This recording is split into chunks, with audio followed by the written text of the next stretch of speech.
Hello everyone, this is Anshul. Welcome to Ultras Voice. और ये एक एपिसोड रहेगा जिसमें मैं रियल मैड्रिड के बारे में बात करने वाला हूँ और लास्ट नाइट जो मैच हुआ उसके बारे में मैं आज पूरा डिस्कस करूँगा। Real Madrid versus Cadiz. तो आखिर तक मेरे को थोड़ा झेल लेना। अगर तुम्हें वीडियो पसंद आएगी तो लाइक कर देना, और ऐसे ही हमारी और वीडियोस देखना चाहते हो तो हमें सब्सक्राइब भी ज़रूर कर लेना। तो let's get in the video. So yes, real Madrid back in the top of the table. नहीं मान रहे हैं? नहीं मान रहे? हाँ, जाके देख लो।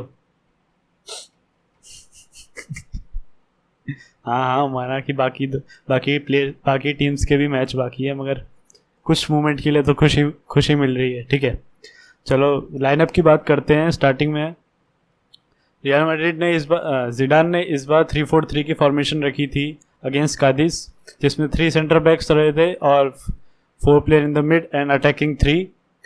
और मैंडी और लुकास वास्केज दोनों इंजर्ड है और कार्वाहाल का रिटर्न हुआ है, मगर कार्वाहाल को स्टार्ट नहीं दिया।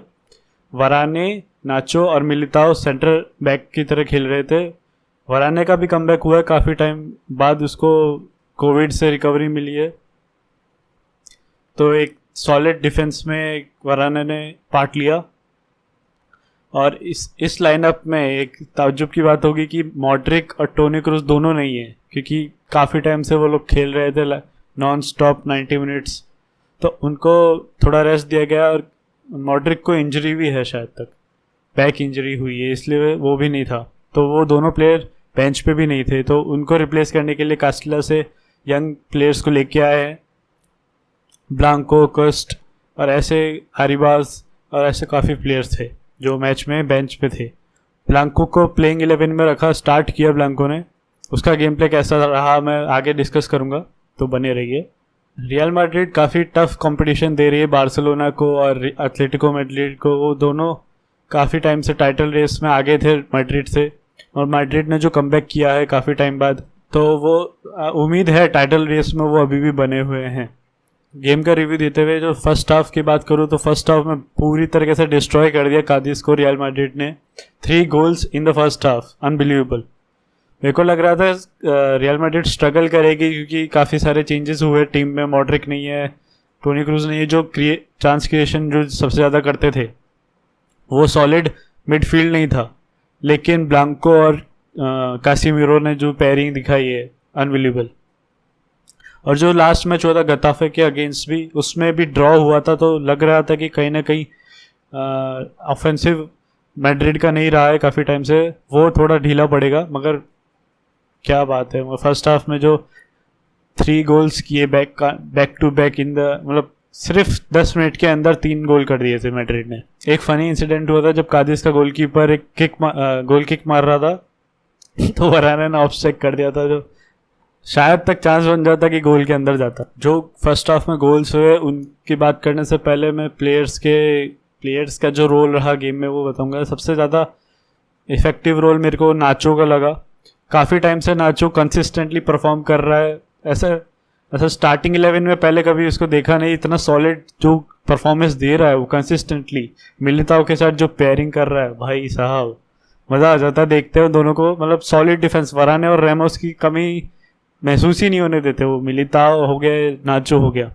और नाचो का गेम प्ले क्यों और अच्छा लगा, क्योंकि मार्शलो एज अ विंगर खेल रहा था उस मैच में। मार्शलो का ऐसा डिफेंसिवली इतना, मतलब डिफेंसिव एट्रीब्यूट इतने स्ट्रांग नहीं है जितने उसके अटैकिंग या फॉरवर्ड प्ले खेलने में है। तो नाचो क्या कर रहा था, उसको बैकअप दे रहा था, बैकअप की तरह खेल रहा था नाचो कंप्लीटली। और सॉलिड गेम प्ले उसका। जब भी कादिस का अटैक आता था तो रियल मैड्रिड की formation 5 players at the back हो जाती थी, जिसमें मार्शलो और नाचो ऑन द लेफ्ट साइड खेले थे। तो नाचो एज अ बैकअप रहता था मार्शलो के लिए, तो मार्शलो को एक तरीके से बैक करता था कि भाई मार्शलो तू आगे जा सकता है, फॉरवर्ड खेल सकता है, मैं तेरे को पूरा कवर दे रहा हूँ। तो नाचो काफ़ी एक सॉलिड की प्लेयर रहा था उस डिफेंस में। और काफ़ी टाइम तो ऐसा भी देखा, नाचो खुद चार्ज ले रहा है और आगे जा रहा है, रिस्पॉन्सिबल मूव्स ले रहा है, और मार्शलो को ओवरलैप कर रहा था काफ़ी टाइम। तो ऐसा देखने मिला था in the starting of the first half. तो जिस वजह से रियल मैड्रिड को काफ़ी ऑफेंसिवली मदद मिली थी। नाचो एज अ विंगर भी सपोर्ट दे रहा था मार्शलों के भाई क्रॉसेस मेरे को हमेशा पसंद आते हैं, जो की क्रॉसेस देता है वो ऑन पॉइंट। रियल मैड्रिड का first goal as a penalty मिला था, क्योंकि जब विनीशियस बॉल लेके जा रहा था बॉक्स के अंदर, या तो क्रॉस देता या तो खुद अटैम्प्ट लेता, तो विनीशियस को एक टैकल मिला था, जिस वजह से बॉल पोजीशन लूज हुआ था। और उसी टाइम वीएआर ने काफ़ी सही टाइम पर उस चीज़ को पकड़ा और रेफ को बताया, रेफ ने इमीडिएटली पेनल्टी कॉल दिया। परफेक्ट इम्प्लीमेंटेशन ऑफ वीएआर दिखा उस मैच में हमको, कि बिना टाइम वेस्ट किए कोई भी फाउल होता है तो उसको इम्प्लीमेंट कर, उस पर एक्शन लेना। और जब कमेंट्री में ऐसा बोला गया, मेरे को हैरानी हुई कि मैड्रिड को 25 गेम के बाद कोई पेनल्टी स्कोर करने मिली थी। कादिस का जो गेम प्ले था उस टाइम कि भाई वो लोग लो ब्लॉक मेंटेन कर रहे थे और काफ़ी कॉम्पैक्ट गेम प्ले कर रहे थे, वो एब्जॉर्व कर रहे थे अटैक्स को। और स्टिल जो बेंजिमा है फॉक्स इन द बॉक्स की तरह, उसको बहुत सारे चांसेस मिले अच्छे वो इजीली क्रिएट कर पा रहे थे। तो उसने जो असिस्ट भी किया था कासिमिरो को हेडर देके, वो एक चांस होता कि भाई सेकंड गोल वो वाला होता, लेकिन कासिमिरो भाई टैंक अपना फुल पावर से उसने जो शूट लिया भाई क्रॉस बार के ऊपर से चली गई। और उस मैच में विनीशियस और रॉड्रिगो उन्होंने ज़्यादा चांसेस क्रिएट तो नहीं किए, ऑफेंसिवली वो इतने स्ट्रांग नहीं दिखे, मगर उन्होंने क्या किया, ज़्यादातर मैच में वो वाइड जाते थे काफ़ी मैचेस में। तो उन्होंने क्या इस बार किया है कि वो कॉम्पैक्ट खेल रहे थे, वाइड जाने की जगह वो बॉक्स में एंटर कर रहे थे फ्रॉम द मिडल से वो थ्रू बॉल निकालने की ट्राई कर रहे थे काफ़ी टाइम तक।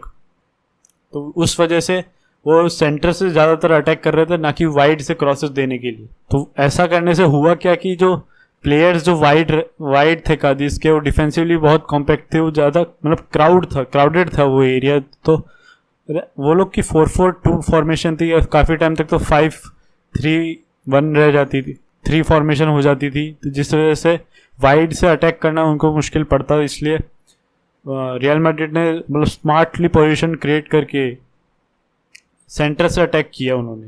ब्लांको एक ऐसा प्लेयर रहा, उसमें उसके मैच मैंने कुछ ज़्यादा देखे नहीं है, फिर भी उसने ऐसा नहीं कहा कि भाई चांस मेरे लिए क्रिएट होंगे, मैं खुद चांस क्रिएट करूँगा, इस तरीके से प्लेयर वो खेलता हुआ दिखा हो। बहुत सही पेयरिंग करी कासिमिरो के साथ, उसने काफ़ी सारे पासेस क्रिएट किए, तो वो ऐसे वीकनेस नहीं हुई रियल मैड्रिड के सेंटर में।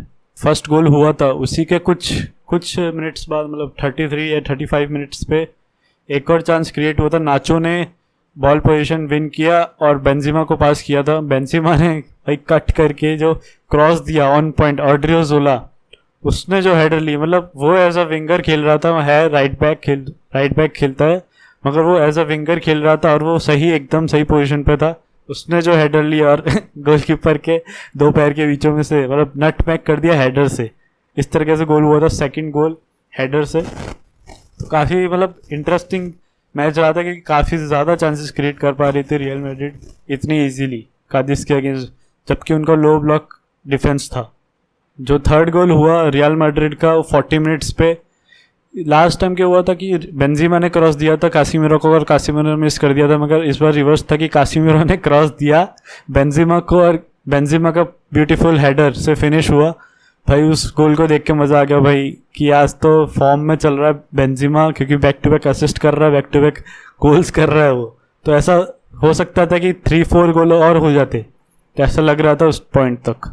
फर्स्ट हाफ की स्टोरी तो इतनी रही कि 3 गोल से लीड ले रखी थी रियल मैड्रिड ने, back to back chances create करके काफ़ी अच्छे मिलिताओ ऑन पॉइंट डिफेंस कर रहा था, हेडर्स ले रहा था, टैकल्स कर रहा था।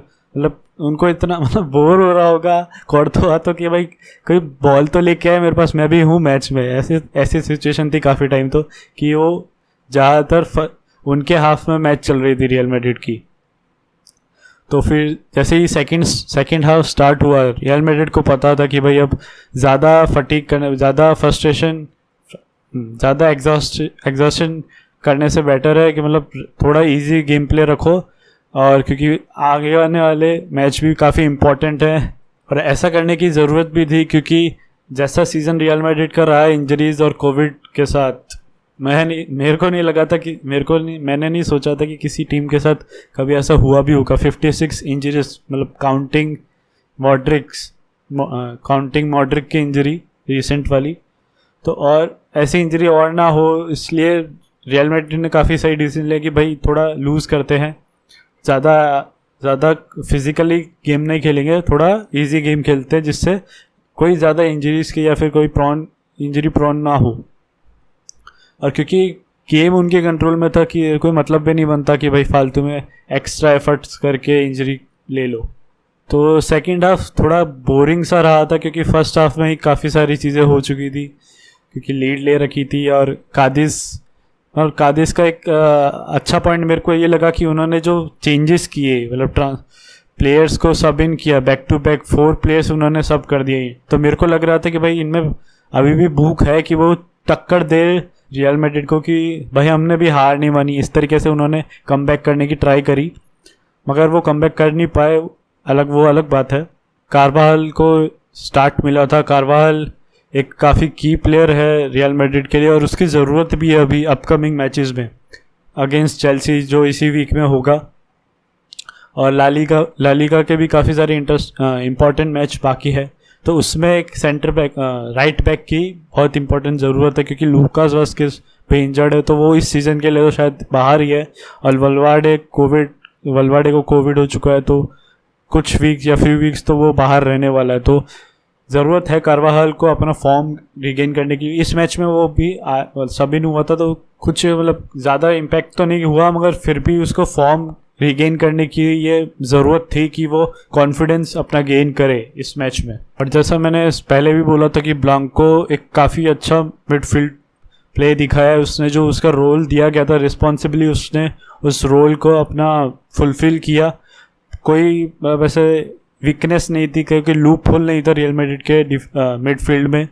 तो ब्लांको एक की प्लेयर हो सकता है, क्योंकि मॉड्रिक की एक जो एज हो चुकी है, या फिर वलवाडे के साथ पेयरिंग कर सके, ऐसा एक की प्लेयर बन सकता है, क्योंकि आगे आने वाले मैचेस में भी मिडफील्ड में ज़रूरत पड़ेगी ब्लांको की। तो इसी के साथ I hope you enjoyed this preview, shorter preview.